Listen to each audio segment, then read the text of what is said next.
Hai hai. Assalamualaikum warahmatullahi wabarakatuh.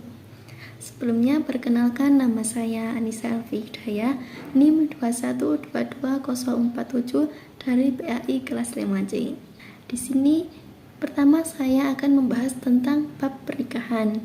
Nah, nikah menurut bahasa ialah akad atau mengumpulkan. Sedangkan menurut istilah nikah ialah akad yang menghalalkan hubungan suami istri yang melibatkan pihak-pihak tertentu seperti wali dan saksi. Nah, landasan hukum nikah ada dalam Al-Quran surat An-Nur ayat 32. Syarat dan rukun nikah itu ada 5. Yang pertama, calon suami yang Islam, baligh dan berakal. Yang kedua, calon istri Islam, baligh dan orangnya jelas. Yang ketiga, wali itu berupa laki-laki Islam, baligh. Yang keempat, ada 2 saksi berupa laki-laki baligh, akil, adil. Yang kelima, ijab kabul, yang ucapan pernikahan yang dilakukan oleh calon suami. Nah, yang kedua kita akan membahas tentang mahar. Apa sih yang disebut dengan mahar? Nah, mahar itu hadiah yang diberikan calon suami kepada calon istri sebagaimana bagian dari kontrak pernikahan. Ini biasanya disebut dengan simbol penghargaan atau komitmen antara calon istri dan calon suami. Mahar ada 2 macam, yaitu mahar mutama dan mahar mithil. Mahar mutama yaitu mahar yang disebutkan dalam akad, sedangkan mahar mithil yaitu mahar yang berlaku di kalangan calon istri. Mahar ada 3 macam, yaitu mahar berupa uang, mahar berupa jasa, dan mahar berupa benda. Mahar ini tidak ada batasannya, akan tetapi mahar yang sudah disepakati antara calon pihak laki-laki dan calon pihak perempuan. Selanjutnya kita akan membahas tentang wanita-wanita yang haram dinikahi. Wanita-wanita yang haram dinikahi ada 2 macam, yaitu wanita yang haram dinikahi sementara dan wanita yang haram dinikahi selamanya. Contohnya yang sementara, menikahi wanita musyrik, menikahi wanita dalam masa iddah, menikahi wanita yang masih ada tali pernikahan, menikahi 2 saudara sekaligus, dan menikahi lebih dari 4 wanita. Yang kedua, wanita-wanita yang haram dinikahi selamanya, yaitu ada pertalian saudara. Contohnya menikahi orang tua, menikahi saudara, dan menikahi bibi. Yang kedua, ada pertalian semenda. Contohnya menikahi mertua, menikahi anak tiri. Yang ketiga, ada pertalian persusuan, baik dari segi nasab ataupun dari segi musyawarah. Apakah yang dimaksud dengan kafa'ah? Nah, kafa'ah itu kesetaraan ataupun kesamaan. Sedangkan menurut jumhur ulama ialah kesetaraan antara suami istri dalam hal-hal tertentu untuk mencegah terjadinya pertikaian. Tujuan kafa'ah sendiri ialah untuk menjaga keseimbangan dalam mewujudkan hak dan kewajiban suami istri dalam kehidupan keluarga.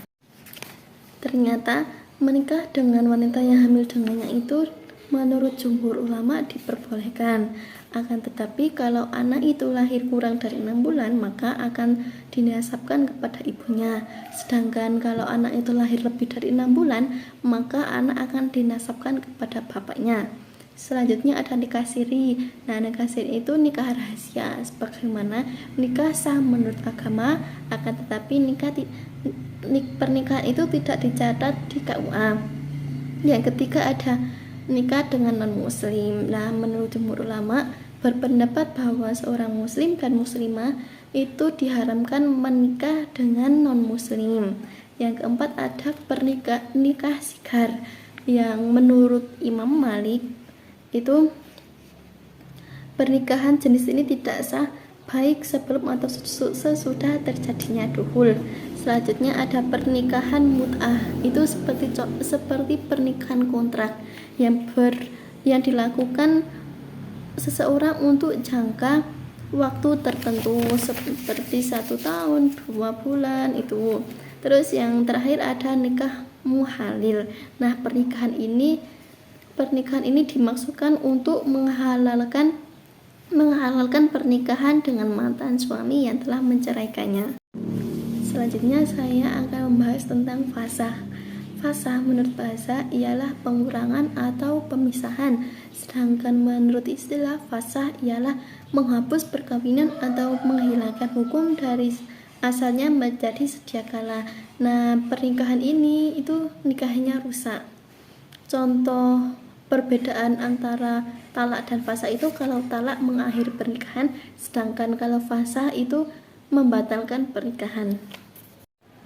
Saya lanjutkan materi tentang nusyud. Jadi nusyud itu bukan hanya untuk istri, namun suami juga ada nusyud. Jadi nusyud menurut bahasa ialah tempat yang tinggi, dan secara istilah nusyud ialah keadaan di mana salah satu pasangan tidak menjalankan hak dan kewajiban dalam pernikahan. Contoh nusyud pihak istri itu contohnya istri keluar tanpa izin, menolak hubungan suami istri, pergi haji tidak izin suami, nah itu termasuk nusyud. Terus nusyud pihak suami itu suami tidak memberikan nafkah lahir batin kepada istri. Oke, materi selanjutnya kita akan membahas tentang talak. Nah, talak menurut bahasa ialah melepaskan ikatan, sedangkan talak menurut istilah ialah melepaskan ikatan pernikahan dengan menggunakan lafaz talak ataupun semacamnya. Menurut jumhur ulama, talak yang biasa menjatuhkan talak ialah suami. Kalau seorang wanita itu kan biasanya suka terbawa perasaan ya saat kita emosi. Nah, syarat dan rukun talak ada 5, yaitu suami yang menjatuhkan talak. Yang kedua, kehendak. Apa itu? Talak itu tidak perlu niat, asal lafaz itu keluar dengan jelas. Yang ketiga, sasaran. Suami menjatuhkan talak kepada istrinya. Yang keempat, ada pertalian pernikahan. Nah, seorang suami menjatuhkan talak kepada istrinya sendiri. Yang kelima, lafaz itu jelas dan tegas. Nah, macam-macam talak ada 2 macam, yaitu talak bain, talak roj'i dan talak bain. Nah, talak roj'i itu biasanya disebut dengan talak 1, sebagaimana seorang suami bisa rujuk kepada istrinya dalam waktu masa iddah, dengan syarat seorang suami istri sudah melakukan hubungan suami istri. Yang kedua ada talak bain. Nah, talak bain sendiri itu ada 2 macam, talak bain sughra dan talak bain kubro. Nah, talak bain sughra itu biasa disebut dengan talak 1 dan 2, sebagaimana bisa rujuk akan tetapi dengan menggunakan akad baru. Yang ketiga ada talak bain kubro. Nah, talak bain kubro itu sebagaimana seorang suami istri tidak bisa melakukan rujuk kembali, asalkan walaupun rujuk kembali seorang istri itu harus menikah dengan orang lain dulu. Apa sih yang dimaksud dengan huluk? Nah, huluk itu wanita yang minta cerai, sebagaimana seorang istri yang meminta gugatan kepada suami dengan membayar iwat itu uang tebusan. Nah, selanjutnya ada shikoh. Shikoh itu penyebab perceraian, di mana ada perselisihan antara hubungan suami istri yang tidak bisa membuat mereka harmonis lagi. Nah, yang keempat ada li'an. Li'an itu menuduh istri berzina dan tidak mengakui anaknya. Contohnya seorang suami itu menuduh istrinya sendiri zina dengan orang lain dan tidak mengakui kalau itu anaknya sendiri. Yang keempat ada ilah. Ilah itu seperti talak dengan syarat. Contohnya pada saat itu istri itu keluar dan suami mengucapkan, kalau kamu tidak pulang hari ini maka saya jatuhkan talak. Nah, kalau seorang istri itu tidak pulang hari itu juga, maka itu sudah termasuk talak.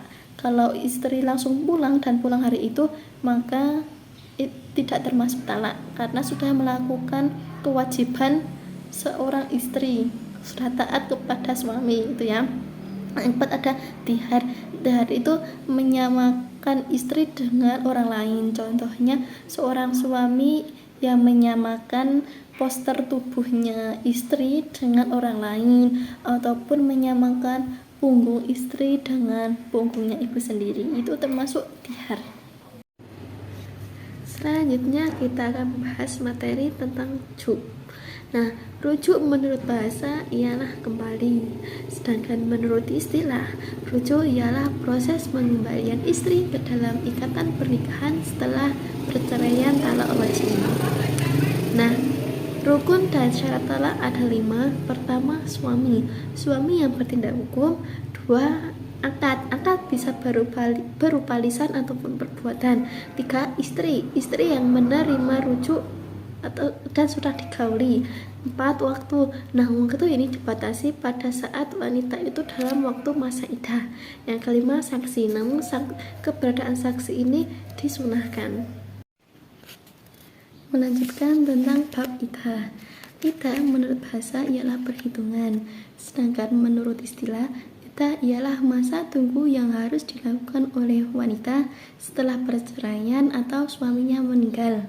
Nah, tujuan iddah sendiri ialah untuk memastikan bahwa tidak ada kehamilan dan memberikan waktu untuk wanita merenungkan masa depannya. Contohnya, cerai hidup pada saat hamil itu masa iddahnya sampai melahirkan. Terus cerai hidup tidak hamil namun sudah pernah dicampuri, masa iddahnya 3 kali kuru. Yang ketiga, cerai hidup namun menopause, itu masa iddahnya 3 bulan. Terus cerai hidup atau belum pernah dicampuri, itu tidak ada masa iddahnya. Selanjutnya ada cerai mati keadaannya hamil. Nah, ini juga masa iddahnya sampai melahirkan. Terus cerai mati tidak hamil, itu masa iddahnya 4 bulan 10 hari, sama seperti cerai mati namun menopause, itu 4 bulan 10 hari, dan cerai mati belum pernah dicampuri. Nah, ini masa iddahnya sama 4 bulan 10 hari. Apa sih yang dimaksud dengan kuru? Nah, kuru itu masa suci 2 haid yang dialami oleh wanita. Sedangkan tujuan dari kuru sendiri itu untuk memastikan bahwa seorang istri tidak hamil dengan suami yang menceraikannya. Di bab nafkah, apa sih bedanya nafkah dan uang harian? Nah, kalau nafkah itu merujuk pada semua bentuk dukungan finansial yang diberikan oleh seseorang kepada anggota keluarganya, terutama dalam konteks suami dan istri anaknya. Contohnya, kebutuhan hidup, tempat tinggal, pendidikan, kesehatan, dan nafkah batin yang diberikan suami kepada istrinya. Sedangkan uang harian itu merujuk pada sejumlah uang yang diberikan setiap hari untuk kebutuhan sehari-hari.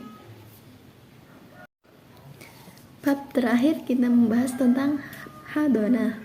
Hadonah menurut bahasa ialah berkumpul, sedangkan menurut istilah, hadonah ialah mendidik anak yang dilakukan oleh orang yang berhak mendidik dan menjaga orang yang tidak bisa mengurus dirinya sendiri dari hal-hal yang bisa menyakiti dirinya karena tamis.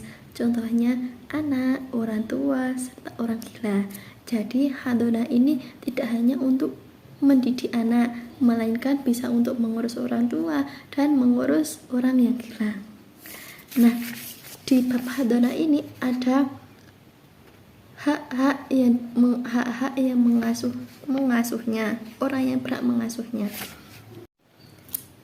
Legalitas pernikahan di Indonesia ada 3, yaitu dilakukan sesuai dengan hukum agama dan kepercayaan masing-masing. Yang kedua, dicatat sesuai dengan peraturan perundang-undangan yang berlaku. Yang ketiga, batas usia pernikahan bagi wanita dan pria adalah usia 19 tahun.